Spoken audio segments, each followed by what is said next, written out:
What's going on, Mr. Lynch? Not too bad, God. I know that you were busy last week answering some prayers, but for the most part, there's been a lot of shit going on in the world. I think people are going to need more of their prayers answered. I don't think you're doing a quick enough job or a good enough job either. I know there's a lot going on with Russia. Putin has been bombing children hospitals. He's been committing mass atrocities, and I'm trying to, stop these mass atrocities. But God can't do it all. I know they say God is all knowing and all powerful, but he needs the help of each and every citizen across the world to stop this madman. Yep, a lot of stuff going on. Particularly what was going on with Biden. Biden issued some new sanctions, right? I think he put some sanctions on oil finally, even though the U.S. is not energy independent. I think he put some sanctions on all imports of Russian oil. And the reason why he was able to do that is because he's now getting oil from Venezuela, who previously their oil was banned by Trump. And now he's accepting oil from him now. Yeah, Venezuela is a weird situation because for the longest time they have openly said that they don't really like America. And they don't really like what America stands for. I believe their leader is Maduro. He's not a big fan. Inflation has definitely gotten out of hand there. Even so, you want to look at a situation where the U.S. could potentially go down that path. I mean, look no further than Venezuela, right?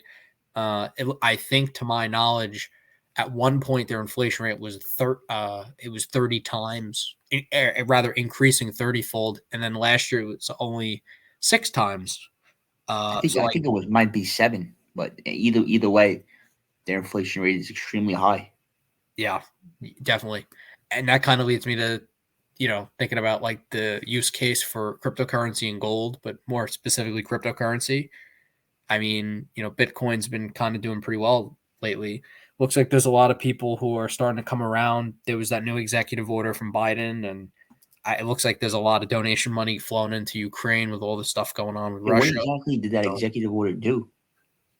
That is a very good question. So it looks like a lot of people in the crypto community are particularly bullish on that executive order that was done. At least that's what I've seen in the news for the most part. It looks like the Biden administration wants to explore a digital version of the dollar. And it looks like the executive order is calling on the government to examine the risk and benefits of cryptocurrencies. So let's take a look at what's going on here. So here we go. Excuse me. It looks like one of the directives of this executive order is about protecting consumers in a sense of consumer and investor protection, financial stability, illicit activity, U.S. competitiveness on a global stage, financial inclusion, and responsible innovation. Sounds like a lot of buzzwords, but let's see what they mean. It says the Biden administration is calling on the Treasury to assess and develop policy recommendations on crypto. It also wants regulators to ensure sufficient oversight and safeguards against any systemic financial risk posed by digital assets. So it sounds like they want to create more of a regulatory agency, or at least regulatory divisions within, maybe the FTC, the SEC. Definitely think to keep an eye on. That makes a lot of sense, though, because right now it's the wild, wild west. If you look at the leverage on certain centralized exchanges that are not located in the United States, the leverage is astronomical, and these people are going to get themselves into a lot of trouble because even though Bitcoin is a great asset long term, they're going into an extreme amount of leverage, sometimes even 10 to 1. I even seen 100 to 1 on one platform. I forget what platform it was. What platform was that? Just to warn people to stay away from that. Oh, I think that's Binance actually too. Has 100 to 1 leverage? I thought that was 10 to 1. I'm pretty sure they have either Kraken or Binance. Oh my God. And you know what's the funniest thing too? But neither of those exchanges have a bit license, which is hilarious. Because the bit license, for those of you who don't know, the bit license is pretty important because it's what allows you to do commerce, at least as a cryptocurrency company in New York. You are held to the same standards that banking institutions are held to. That includes KYC and AML laws. For those of you who don't know, KYC is know your customer, and AML, anti-money laundering. So they're held to the same standards as banks as far as deposits and things like that are concerned. So really the two main players in the New York market, and we look at New York not particularly for any other reason besides the fact that New York is kind of the financial hub of the United States, and for lack of a better term, really for the world. I mean, you look at New York and London, you want to see what's going on in the financial markets. London has the largest real estate market, but New York has the largest financial market with Wall Street right over there. So, they're the places that set the laws that really kind of set the stage for the rest of the world. So, Oh, it was BitMEX. They have 100-to-1 leverage, holy which fucking is shit. crazy. And you know what's funny? You see all these places doing this, and it's just like, if 100-to-1 leverage. Do you realize how insane that is? If Bitcoin moves down 1%, you are fucked. Like, you are just getting hit over the head with a hammer, Well, you're and it's wiped over. out. A 1% downturn means you wiped out. Right. You get Right. margin called for like 1%, You've got to which is be ridiculous. crazy to do that. Even 10-to-1 Bitcoin's fucking ballsy too. 10-to-1? Shit. Bitcoin moves down 10%, you're fucked. It's over. You know how easy that is? We've seen Bitcoin, we're not new to this game. We've been in here for a while. We've been keeping an eye on crypto for a while. It's been on our radar for a while. We've been bullish for quite some time now. Like, we've seen it all. We've seen Bitcoin go from 18,000, 15,000, all the way up to 30. Then it run then it run all the way down to the bottom. And we've seen it run up to 60. Now it's Yeah, I trending think like at I 40, think they got to 45. regulate this leverage stuff. I think that's going to be a big deal. Yeah. Because it's going to hurt the consumer. It's overall going to hurt the prospects of Bitcoin if more and more people get wiped out. Yep. And I think they need to regulate like know your customer more, because there's all these Yep. people on, even on YouTube comments, they're promoting scams using Bitcoin addresses. And if they had KYC rules where you couldn't send Bitcoin unless you have know your customer, like you couldn't send your Bitcoin, it would solve a lot of these scam problems.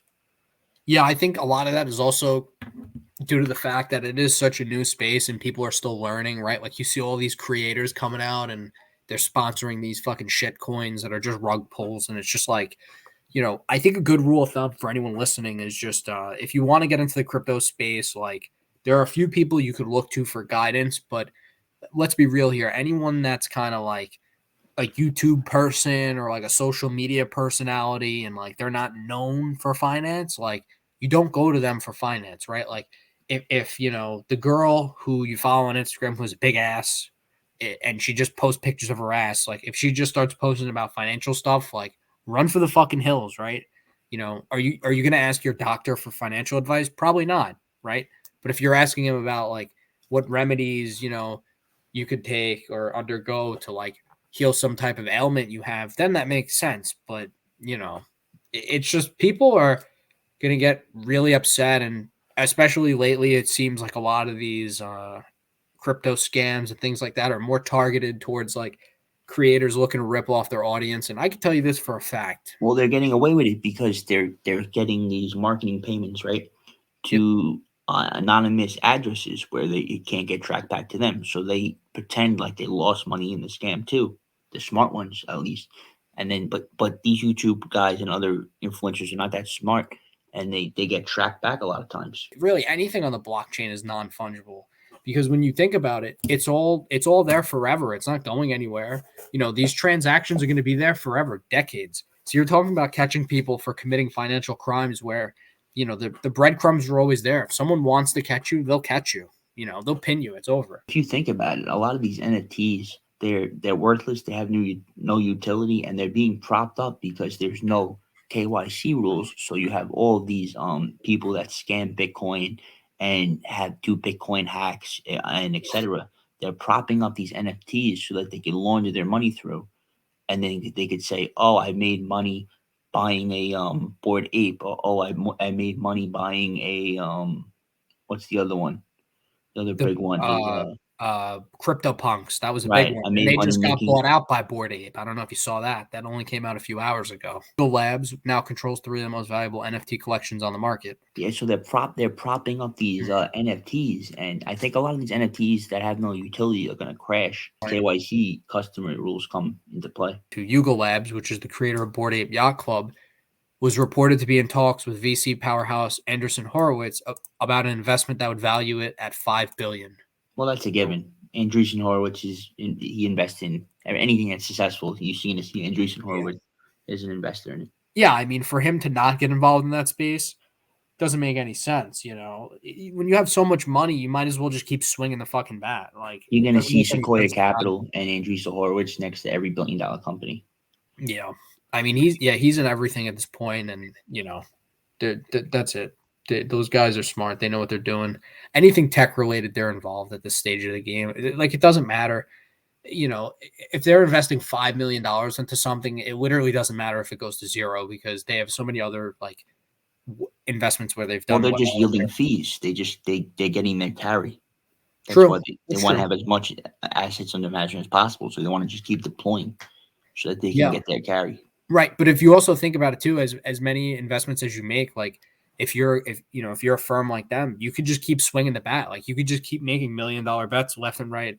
And all that has to happen is one of them hits and becomes $1 billion, and you make up for the losses on the other things that you're swinging the bat on, right? Pretty much. How many times can you invest $1 million if you have $1 billion, right? That's a good way to look at it. 1,000 times. 1,000, yeah. You get 1,000 at bats, and all you got to do is hit on like one to make up the $1 billion or whatever. The hit rate on that, come on, you'll easily do it. Easily do it.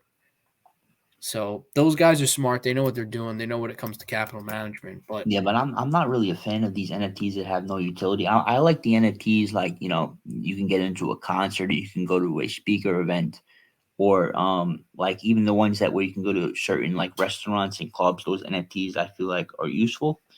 But like these Bored Apes, like this picture of like an ape with a sunglass on or something like that, I don't really think that's valuable in the long term. I have a hard time believing NFTs have any value, to be completely honest with you.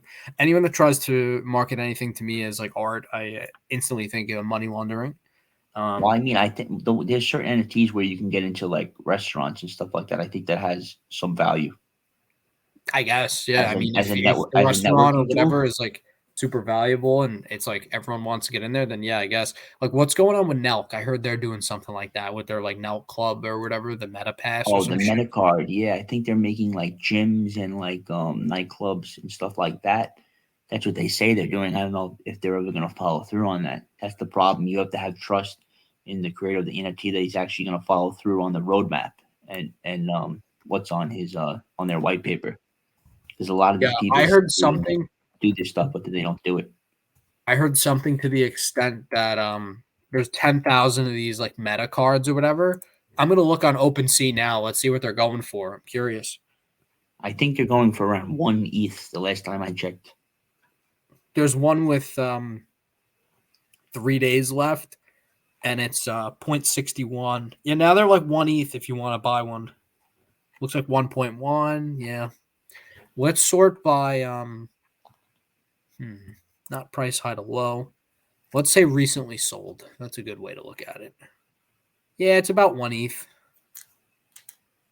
All right, I mean, that's not bad. Some of these aren't selling, by the way. Some of these are not selling. So 1 ETH might be a little too much, to be honest with you. You're looking to buy a full send meta card. I'm seeing 0.74, 0.6. Well, the problem is who really owns them. That's the problem. Right. There's no real transparency of who owns these meta cards and if It's not equity. It's not if the equity in the sales are full being send manipulated brand. or not. You don't know if these sales. It's like sports cards. A lot of the sales are manipulated. I'm not saying only for this project, but a lot of NFT sales are manipulated in general, where you don't know if this is an actual sale or not. Well, let's read what NELK has for the description. I think this is a little interesting. It gives a little bit more insight than what we're saying, but it's still very vague. Built on the Ethereum blockchain with a limited supply of 10,000 NFTs, the Full Send Meta Card will give exclusive access to what Full Send does in both the physical and metaverse. As a company, the Full Send goal is to launch more Full Send branded ventures, which is going to include lounges, gyms, festivals, casinos, restaurants, and more. Full Send is going international. Aren't they already international? They're in the US, they're in Canada. Like, they do all these, trips. Aren't they Well, they kind of don't really have any international? gyms, casinos, and festivals and Right. I restaurants. get those are different ventures, but don't they? This is a very what this is a very clever way of raising money, right? Mhm. Without having to give any equity in your company. You're giving access, What it right? sounds like, yeah. You're giving access to all of these things like exclusive access, but you're not giving anybody any actual equity. So it's That basically was like what I a was saying fundraiser. before. Yeah, It's you're like a not giving them crowdfunding on equity. Sure. Kickstarter without having to give up equity in your company. So it's a good move for them. I don't know if it's necessarily good for the investor because you're not getting any cash flows from these gyms, festivals, casinos, or restaurants. You're just, I guess, you get exclusive access to it. But how long will that exclusive access even last? And will they even build those gyms, lounges, festivals, and casinos anyway? Yeah, that's a really good point. So here's what they say in closing. In addition, we will take these same ventures of products and physical locations and will launch them in the metaverse. Huh. This will include full send apparel, virtual stores, virtual festivals, metaverse casinos, and full send NFT recording artists. The list will continue to grow. Owning a full send meta card allows you to get in early on what is the beginning of a long journey for the full send brand. I mean, your downside here is that you get scammed out of like $2,000, right? Or $3,000. And like, what's the upside? You don't even know what your upside is, right? So maybe, Well, I mean, there is a you got lot to of pass I on think this. there's a lot of upside in this if they actually follow through on what they say they're doing, and they build these casinos, festivals, and gyms. Imagine a casino where you can only enter if, say, you had the NFT, and then you Right. could basically what you do is you can get cash flow from your NFT because you can lease it to people to actually use. I seen it being done in another NFT called the Fish Fire Club. I think it's Mhm. endorsed by Gary Vee. Basically, in order to get into the restaurant, you need to own the NFT, and the floor price is like 10 ETH or something like that. So what people do is they buy the NFT and Right. then they lease it to people so that they can go to the restaurant daily, and it's actually a good cash on cash investment at the end of the year since you're able to lease it out. Right. But with 10,000 of them on the market, I mean, don't you think there's a lot of people that would do that and it would just devalue it? Like, in other words, don't you think there'd be a lot of people like trying to like, like license it out or lease it out to other Right, people? but if you think about a casino, like a lot of people can go to a casino and you would need the NFT in order to enter. Yeah. So a casino could hold what 4 or 5 thousand people in a night, a big casino, Yeah. and if That's you're a able to fair. lease it out to people, Yeah. Well, here's a big thing too. Like looking at the economics of this too. So there are 10,000 of these full send meta cards, right? Let's assume Nelk sold all of them, which is very like I don't think they that's did. doable. They definitely sold all of I them, think they right? hold some of them back to keep the supply low, Let's and say, then yeah, they sell let's them off say periodically. so. Yeah, that's true. So it doesn't flood the market at once, right?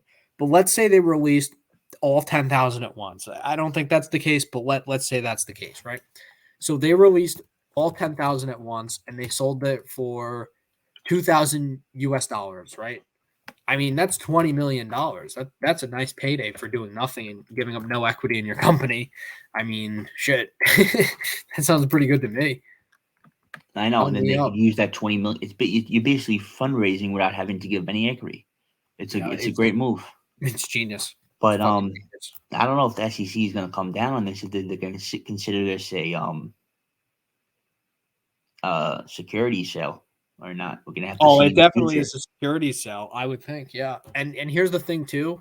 A lot of these YouTube guys and social media guys, they better watch out, man, because like I said, we're the anonymous investors. We're very well connected. We're very plugged in. We have high level sources, credible sources telling us. They're you laugh. No, you're laughing, but I'm serious. We're very well connected, and I've heard from numerous people who I trust very highly who've gotten things right in the past for me that the SEC and the FTC are building cases against social media influencers. You've heard it here first. They're building cases. There's a lot of things being investigated. Um, like I said, people might not get hit with charges or hit with Thing is, I don't even know why these people lie and they mislead people for. If they just came out especially that idiot Ice Poseidon. I mean, holy right, shit. That guy's a fucking moron. I mean, he was a well-known streamer back in the day, like 6 years ago, whatever. And 7 years ago, and it was a fun time. Like people would go and they'd like fuck around with him, and things did get out of control, but it was fun like when he was IRL, like fucking around. But holy shit. Like he just hit everyone for 500,000 and then was like, peace. But here's what's so stupid about him. the footage is there. He's lying on CoffeeZilla and he's saying that he's going to refund everyone, and then he just goes, "Oh no, I'm keeping it. Fuck them. I don't care. I'm keeping it. Fuck them." Well, I think he stole like He's going to have big 500,000, problems. and Yeah, then he wanted to give back like a small, tiny little portion. Like, what is that? yeah. He wanted to give back like 20% of it or something like that for the liquidity pool, and it's just like you know you can't do that. That's a security sale. He's That's like robbing a raising jewelry money. store, right? And then Absolutely. you take about 30 Rolexes, and then you give back one, and you say, "I'm a good guy. I And you just go, gave back look, one no, Rolex." no, yeah, exactly. And what he did was a security sell. There's no doubt in my mind about it. And I'm sure the SEC and the FTC will see it the same way. And I'm telling you, man, my guys that tell me this shit, they're usually never wrong. This is the administration you don't want to fuck with when it comes to crypto, because clearly they've got a real fucking hate boner for crypto to an extent. And they're looking to go after people committing fraud like left and right. They don't give a fuck who you are. They don't care about how many followers you have. They don't care about how big your ass is. They're coming after you. They don't give a fuck. The thing is, you don't even have to mislead people. If you just said, if these people are so stupid, they can make money if they just said, I have this coin, right? It's a scam. I'm going to rug pull you. There's people that would still even buy it after you said that.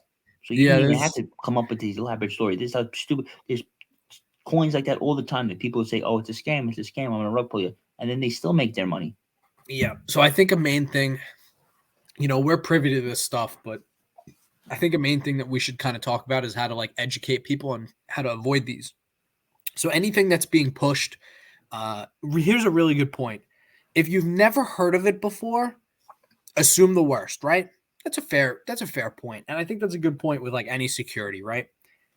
If you've never heard of it, it's most likely garbage, right? That's true, but you do miss out on some You're going to miss out on some enormous stuff here, but opportunities. you're going to miss out on some stuff here. But hear me out on this. Look into who is backing the project, right? What billionaires are backing the project? What venture capital firms are backing the projects? What hedge funds are backing the projects? What private equity firms are backing the projects? Follow the money. That's my favorite expression when it comes to finance. Follow the money. Where are the big boys deploying their capital? And how much are they deploying? And what is that relative to their assets under management? That is very important. Uh, If a company like Blackstone or BlackRock deploys $2 million into something, and BlackRock is worth 10 friggin' trillion, you're saying, okay, they're making a small bet relative to their overall portfolio. So realistically, maybe I should mirror that with my $10,000 or $100,000 or whatever, $20,000. Maybe you make a proportionately sized bet. The case for Bitcoin right now is that Bitcoin can very easily reach the market cap of gold. Bitcoin can very, very, very easily shoot to a $10 trillion market cap, which is roughly what gold is. I think it's actually technically 9 trillion, but let's say 10 trillion for the sake of simplicity. The math works out a lot easier. Bitcoin has a fixed cap of 21 million coins. At 21 million coins, 10 trillion market cap, it's about $428,000 a coin, right? Bitcoin is currently trading at, what is it, 45,000 last I checked. So you're talking about 10x. You're talking about making 1,000% or making 10 times on your money. Like, that's still really good growth. Like, yeah, sure, you didn't get Bitcoin at $1,000. Like, okay, great. Like, whatever, dude. I had people telling me years ago, I'm talking about 6 years ago, I had someone come to me and say, two people come to me and say, oh, hey, man, you should buy Bitcoin. It's at $700 a coin. And I'm like, get the fuck out of here, I motherfucker. think that was actually me. At that point, I don't think it was. I think it was actually someone else that I knew who ended up moving to Ireland, funny enough. But yeah, he was telling me, dude, you know what you gotta buy? Bitcoin. You gotta buy Bitcoin. And I wonder if he hit it big. If he followed his own advice, he hit it big, man. But here's the thing: nobody knew what this shit was gonna become. And yeah, you missed some growth in the beginning, but you know what? It doesn't matter, because as long as there's continuous growth, you're still gonna make a lot of money. Like making 1,000%, and where the crypto market is going to be 10 years from now or 15 years from now, in my opinion, you'll make a lot more than 1,000%. So, But I it want, depends on what you buy. So that's one point I wanted to make as far as like vetting different crypto investments. but Another good move. wait, I wanted to counter that point though. That there's something Yep. that you said that I think is very dangerous, which is assuming following the money and assuming that these people have done their due diligence and research, because you see examples such as Theranos, where these venture capital firms, they assumed that the company before them did their own research, did their own due diligence, and it caused this whole catastrophe because they put their trust into the main firms and Tim Draper, Yep. which these people are extraordinary investors, but they make mistakes sometimes. So if you put your trust into these people and you don't do your own research, your own due diligence, you could end up in a very bad position.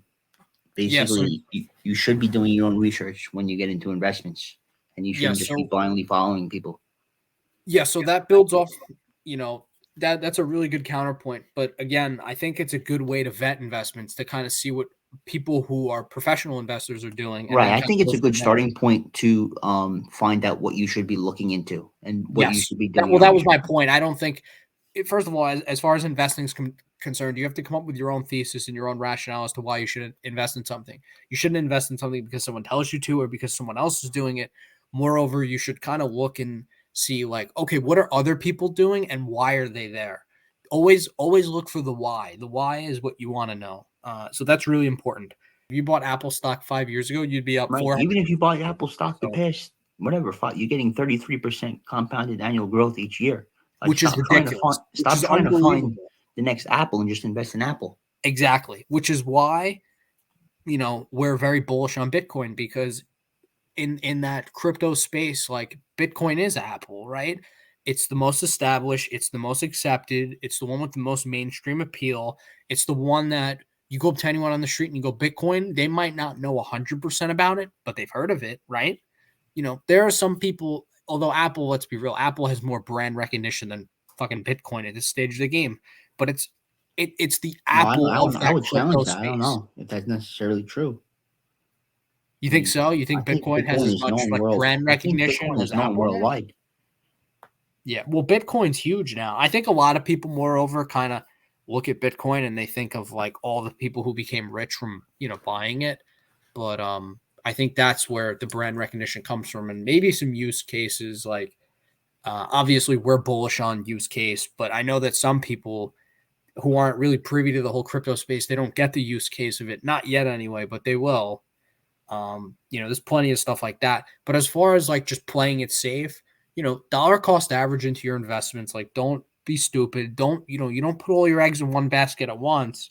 You kind of got to, dollar cost average in Right. I there, like the Kevin buy it in a O'Leary fixed rule: amount.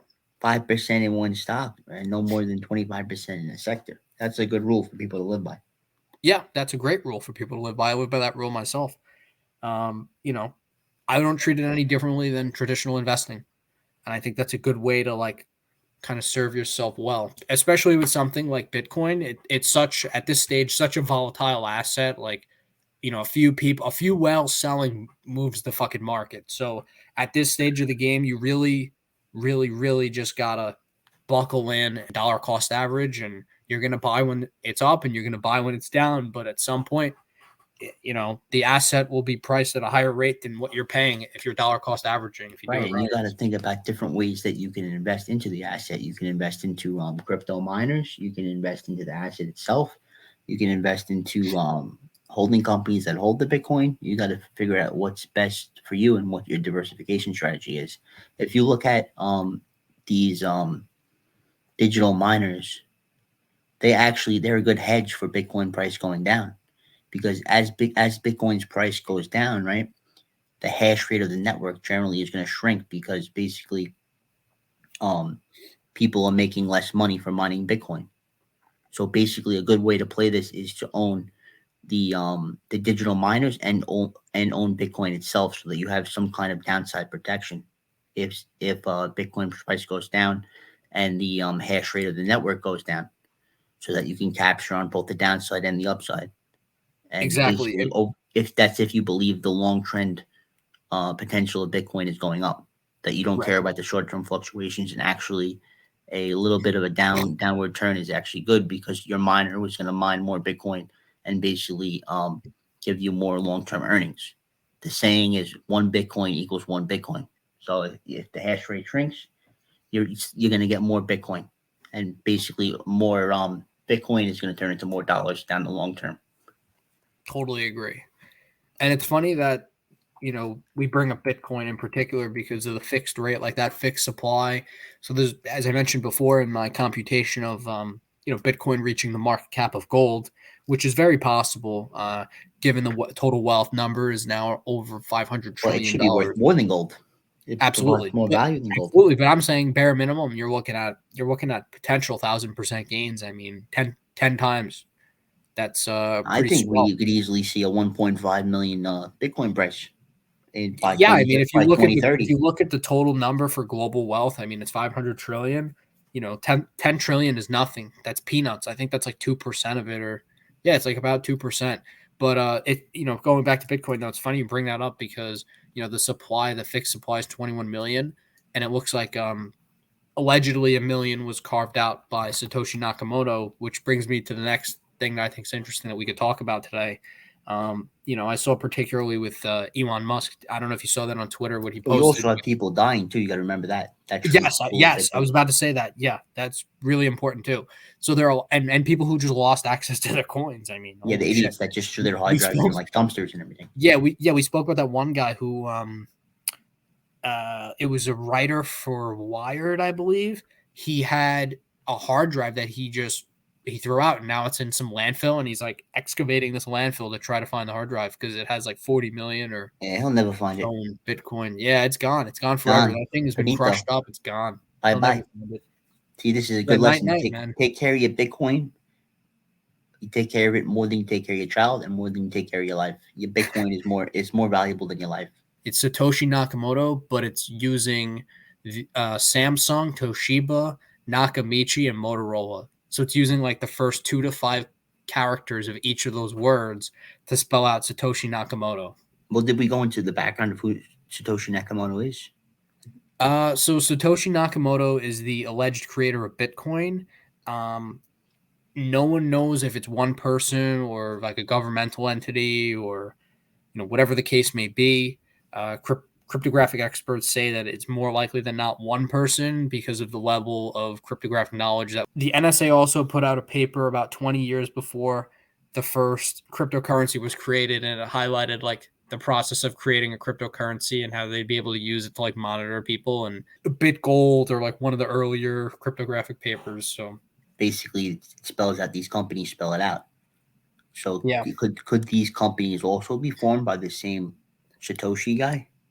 Well, 3 of them, the first 3, Samsung, Toshiba, and Nakamichi, those are all Japanese companies. And then obviously Motorola is an American company, which is pretty interesting because when people think of Motorola, they think of those shitty flip phones that were out, 20 years ago. And that's about it. No one really thinks about Motorola anymore. People think of Bitcoin as something that's more current, anything that Motorola has produced for the last 25 years. So it'd be pretty funny. But there could be a connection between these companies and basically and the creator of Satoshi.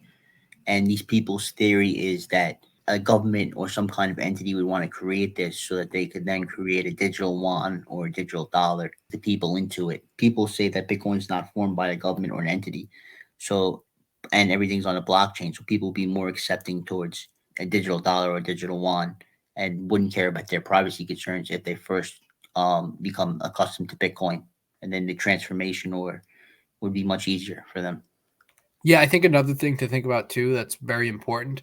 Any situation where you have something, a new asset class or anything in particular, where people have the allure of becoming rich very quickly, I think it's very easy to get people to sign off on that. Well, let's say in a hypothetical world, if I'm a governmental entity and I wanted to get people to sign off on something, certainly the allure of becoming rich will do a better job convincing people to sign off on that than I could Right. do. Make somebody rich and they So, become their yeah, talking point exactly, for this. exactly. The people who early adopters will be rewarded with riches, and then now they're doing all of our advertising. If the government tells me to, and also the people just have a general distrust of the government. So like if I was in the government or if I was the government and I'm telling people, hey, like you should buy this, people are gonna be like, what's the motive? Like, why are you telling me this? Compared to someone saying, hey, I made $1 million, like you should buy this. Well, the Because there's allure is also that if allure of everything gets digitized, right, right. it's much easier to catch terrorists or catch bad actors that might want to harm these entities. Yeah.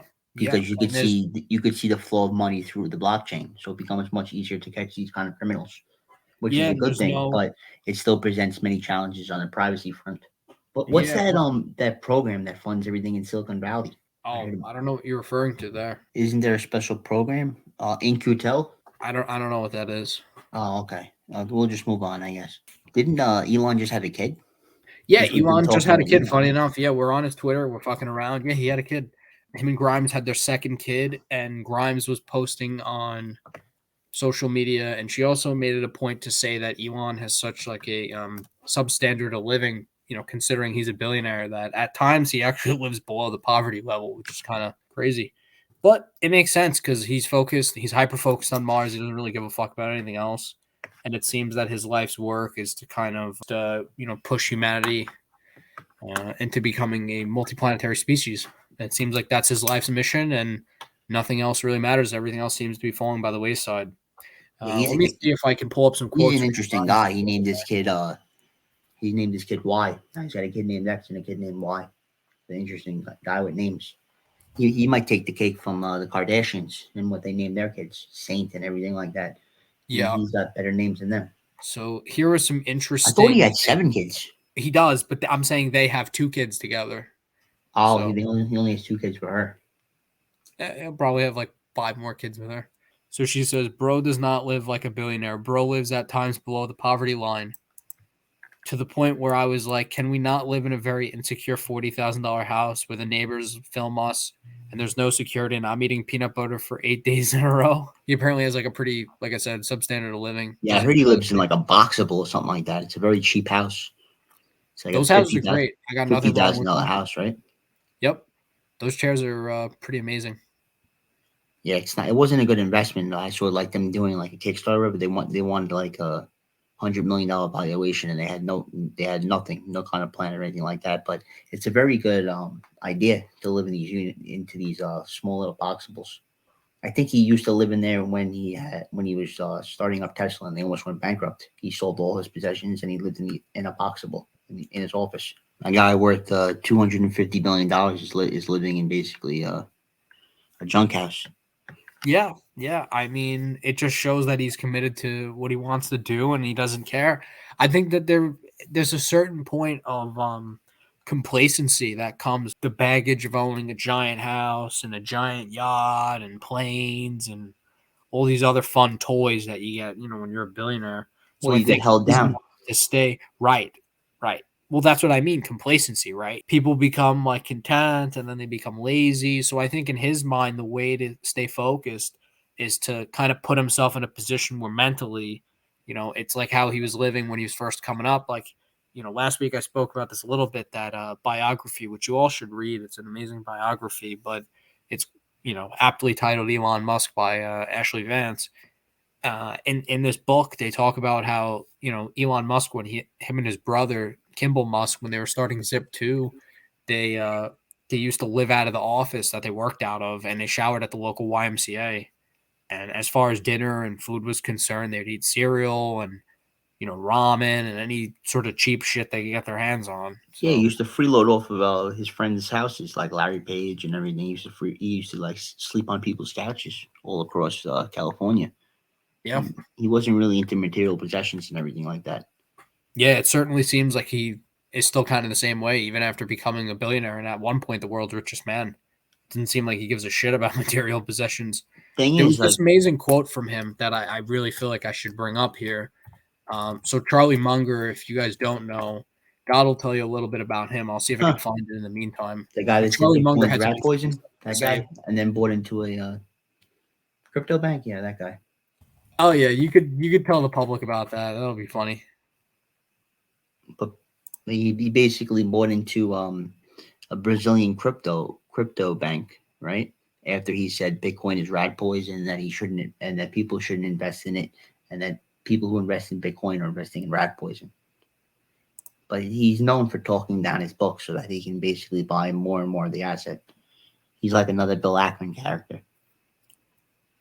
But going back to Elon, I think when you look at material possessions and when you're a billionaire and all this, I think the problem with material possessions is they're an attack vector for politicians, and basically, the more and more material possessions you have, people start to criticize you, and you lose popularity, and you lose your relevance in society as people get more and more jealous of you. So by selling all of his material possessions, he's getting rid of the attack vectors from these politicians, and he's preventing these politicians from basically breaking up his companies into smaller entities. Because as you grow, you get into antitrust problems and stuff like that, and you have to like basically manage these shithead politicians so they don't put you out of business.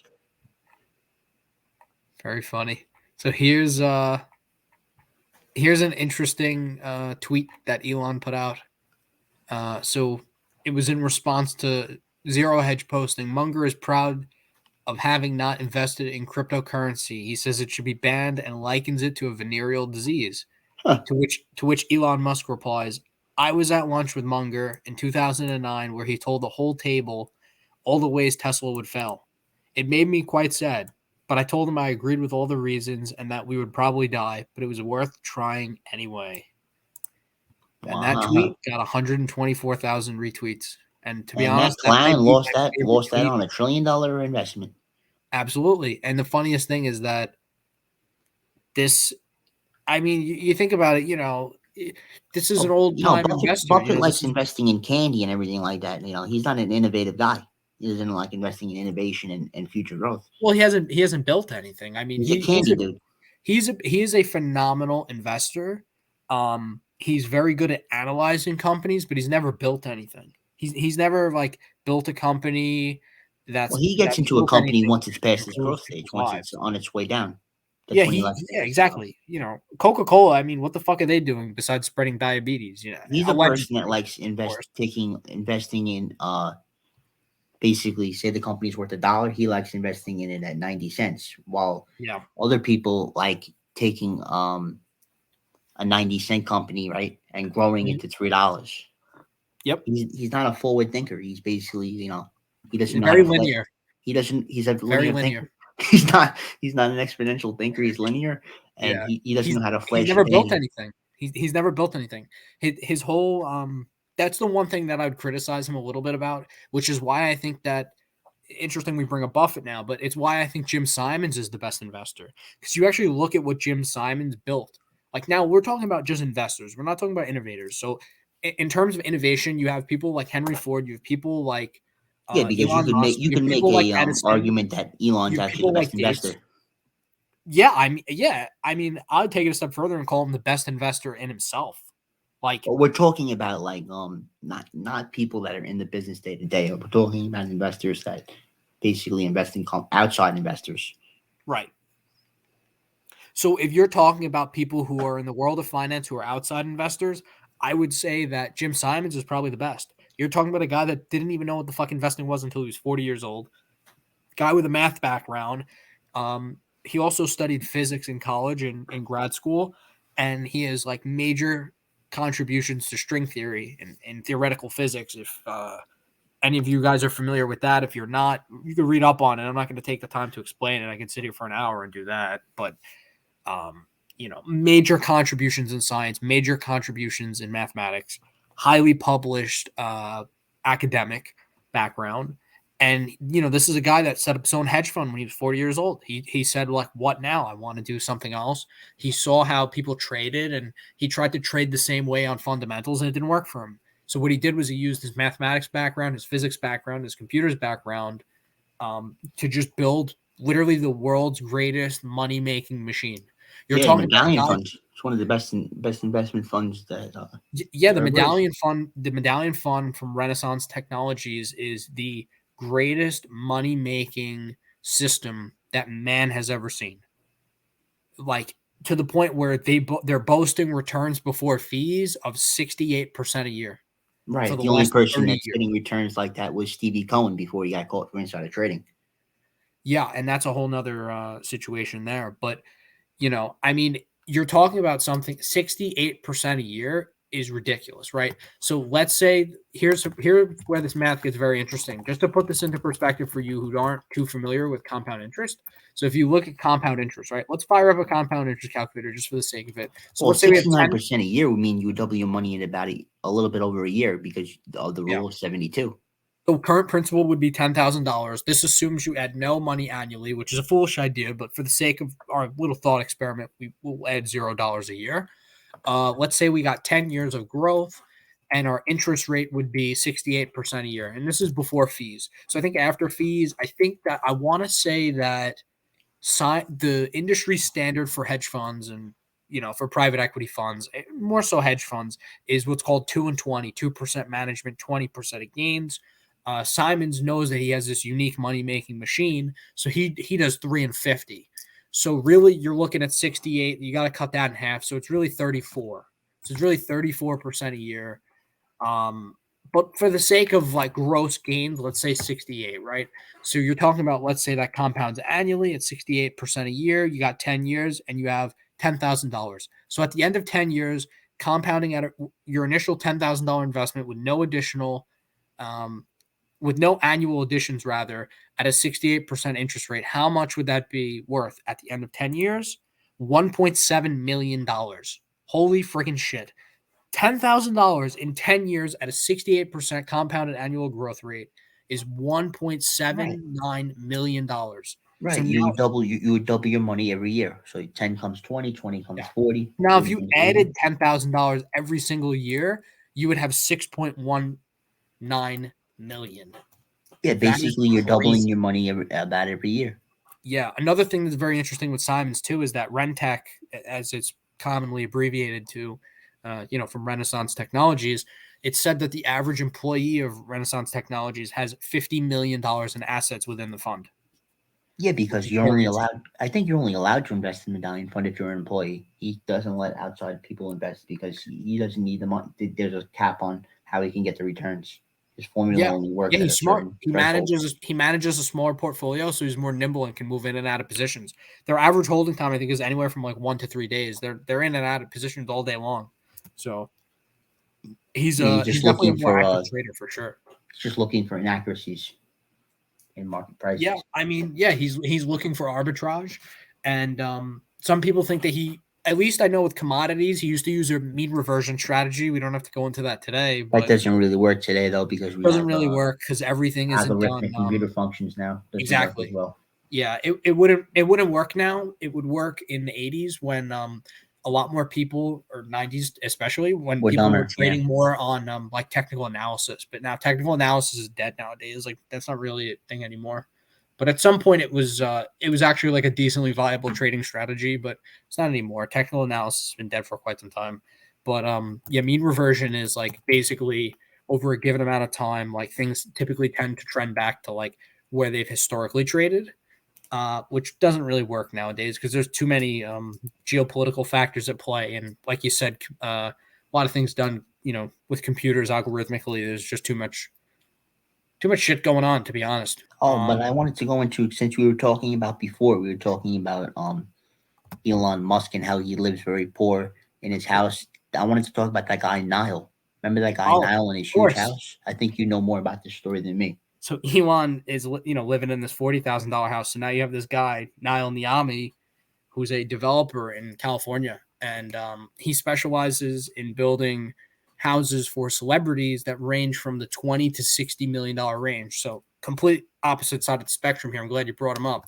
So he recently sold this house. It was called the One, and it's a Bel-Air mansion, and it was slated to sell for $500 million, making it the world's most expensive house, and also, according to him, of course, because this is not verified, the largest house in the urban world. I'm not sure what the urban world is, but according to him, that's the case. Man, that sounds kind of So racist. that's what Urban he world. says, right? But he bought this giant parcel of land in Bel-Air in 2010, or sometime in that range, where the real estate market was pretty depressed. I don't know how he got permits for this. It's like this house is so massive.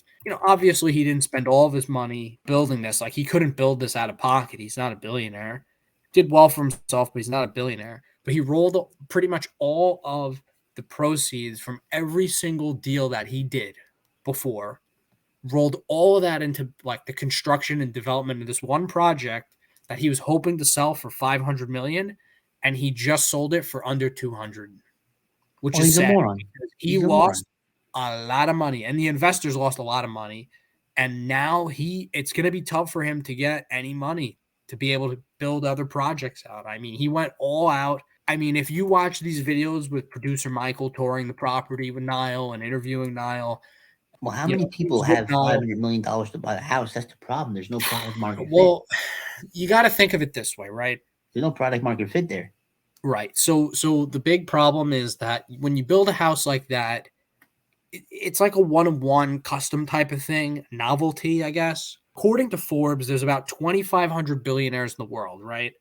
Even if there are 2,500 billionaires in the world, at least half of them can't afford that house. The house has 21 bedrooms and 49 bathrooms. Why do you need 49 bathrooms? That's ridiculous, That is so stupid. But anyway, nonetheless, this property, it just sold for 126 million earlier this week, and the purchaser was revealed to be none other than the CEO of Fashion Nova. Not much of a shock there, but 126 million. I don't know what this guy plans to do with it. I think if he's smart, he'll just brand the shit out of the house and then be able to get some business write-offs. I don't think that's a horrible idea. Kind of like what they did with Dan Bilzerian's old house. I don't know if you saw that. That was also in Bel-Air, $100 million house or whatever it was. I Dan don't think he's ever Bilzerian's going old to get that house. money out of it. I think I think that's a bad move.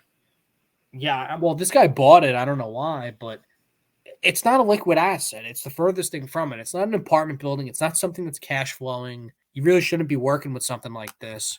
It's like a shopping mall. Who the hell wants to live in there? I mean, if you watch this video, it's an impressive feat that Niall was able to build this house. Like it is impressive. I'll give him that. But in terms of design, it's like you're living in just like a giant empty hotel lobby. It doesn't feel homely. It doesn't feel cozy. It doesn't feel like a house. It kind of It's like feels like that. you live in a hotel. Feels like that building in North Korea that they never finished building, that tallest building in the world. Oh, yeah, North Korea has fake towns. That's another thing, too. They have fake towns and fake cities because they want to try and entice the people who live right by the DMZ on the South Korean The side. Raigang Hotel, remember that? They didn't even finish building it. It's supposed to be the tallest hotel in the world. And then basically when they were building it, another country saw that they were building it and trying to make it the tallest hotel in the world. And they basically just built a hotel to make it taller than them. And then North Korea had to stop. That was definitely a Dubai thing. They 100% did that in Dubai. They probably did do it in Dubai. I'm not sure about the Dubai country always they does did that. do it in. But then they stopped building it because they wanted it to be an attraction, like they were the tallest building. And they probably couldn't even afford it, to be honest, either. Yeah, well, there's not too much going on in North Korea. There's not too many exports when you're sanctioned as much as you are there. And your biggest exports are rice and coal. There's not really too much going on. Single-digit billionaires. Did you see what happened with the Sacklers? You know who the Sacklers are? Yeah, that's the family behind Purdue Pharmaceutical, right? Right. I think they kind of just created the whole opioid crisis. I heard they just reached a settlement. They're worth like $11 billion. The family. They reached a settlement for like 7, so they took a big hit to their net worth. Yeah, I think that they should be sued into oblivion. If you want me to be completely honest with you, I don't think they should have two. I don't think they should have two pennies thrown together. I think it's a bit of a stretch that these people are trying to blame. They want to put the blame of their mistakes on somebody else. I think they should take responsibility for taking the pills and becoming addicted. And I don't think they should put the blame on the Sacklers. I think it's totally uncalled for. I don't even think they should be paying the $7 billion in fines. But I know that's a controversial opinion, and not a lot of people feel that way. A lot of people hate the Sacklers. Unfortunately, a lot of these pharmaceutical companies, like they have doctors on their payroll prescribing people drugs. There's definitely a lot of stuff going on, like behind the scenes with that a lot of people are afraid to talk about. Doctors will overprescribe clients like prescription drugs all the time. And they know that it's highly addictive, and they do it anyway because they're getting kickbacks from pharmaceutical companies. So it's tough to it's tough to empathize with people in that situation. They were getting kickbacks, the doctors? Yeah, I mean, it happens all the time. No, with the Sacklers, they got kickbacks? This happens all the time with but did this happen with Purdue Pharma? Yeah, it happens with everything. How do you think a lot of doctors make money? It's like you have situations where like doctors are over prescribing people. Like people being over prescribed prescription drugs is like nothing new in America. Like Yeah, but overall, it's it's your health, right? You should be responsible for your own health, and you should be getting second and third opinions before yeah. taking a pill. Well, And the I problem think is it's disingenuous to just put all the blame on the Sacklers, like they're these evil creatures, and they were forcing people to overdose on pills, and not have these people take responsibility for their own actions and no, how but they got addicted to it. at the same time they do bear responsibility, because if you're like when you're coming up with a prescription drug or you're coming up with anything related to pharmaceuticals, you're part of the job of these manufacturers is to make sure that the product they're putting out is safe into the marketplace. That's number one. R&D is like literally the biggest expense for most pharmaceutical companies, so there's no reason why like Well, that's not their that's the FDA's job. The FDA no, should have well, no, told them they couldn't sell it. themselves, no, but the company themselves performs R&D, so they know they know what's good and what's not. Right, but then Like that's the whole the point. blame would go on the FDA. The blame wouldn't go on the Sacklers. FDA should have regulated and told the Sacklers that you can't sell this addictive substance. They should have done more testing. Why would Well, the blame go on the Sacklers? to be completely honest, and this seems conspiratorial, but I would think the FDA is probably just on their payroll. Like, to be completely honest with you, because it just seems that that's a situation Oh, where come on, Mr. how Lynch. did that Come get on, approved? Mr. Lynch. You're talking crazy, Mr. Lynch. You you think so? I don't know. I don't think it's crazy at all.